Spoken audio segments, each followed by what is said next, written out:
What's up guys, Maik Wiedenbach here, the last videos of 2018. Thank you for a great year, thank you for watching.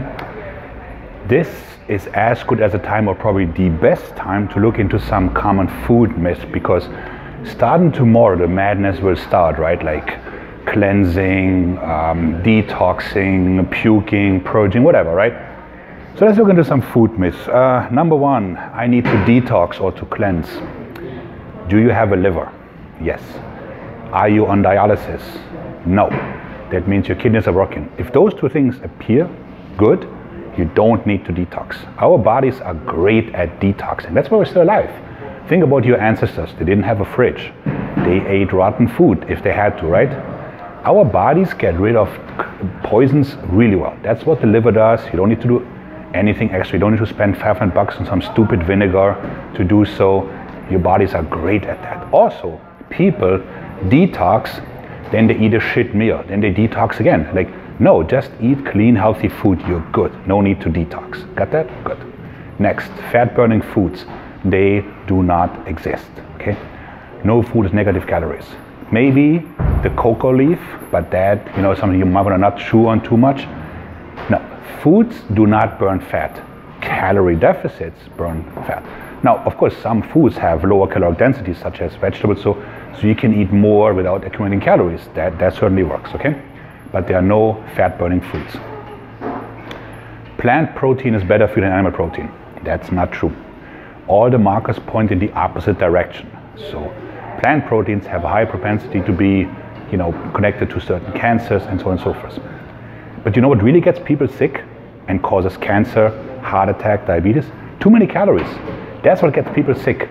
Where they come from is meaningless, okay? Now, granted, it's easier to accumulate them from junk food than from healthy food, but calories, excess eating makes people sick. So whatever you're eating too much, that will get you sick. Now, if you are saving the planet or you have feelings for animals, of course, by all means, you shift. But there's no indication that they're any healthier. Then my all-time favorite, the starvation mode. That I never understood.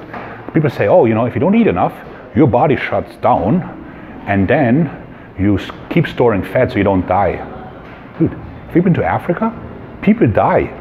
So like they didn't get the email about the starvation mode? No, they're in starvation mode. That's the key, okay? They're starving and that's why they're dying.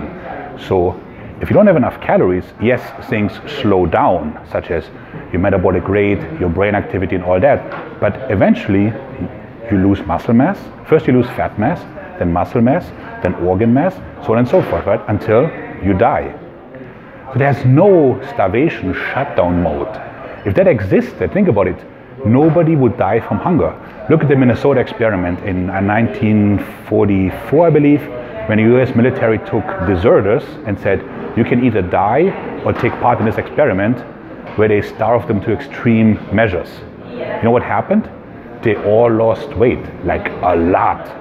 Nobody there had the starvation syndrome, okay?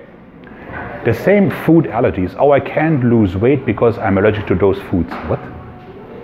That goes in the same context. So you think that like nobody in like a POW camp or in Africa had those symptoms or would be allergic to certain foods and couldn't lose weight? In fact, if you were allergic to certain foods, you would lose weight even quicker because they kept coming back out, right? So, all these things are nonsense. Now, take a step back, eat clean, healthy foods, don't drive yourself nuts. No matter what you eat tonight, don't, punish yourself tomorrow or the next days. Don't cut your calories by 50%, don't double your cardio, don't take stupid fat burners.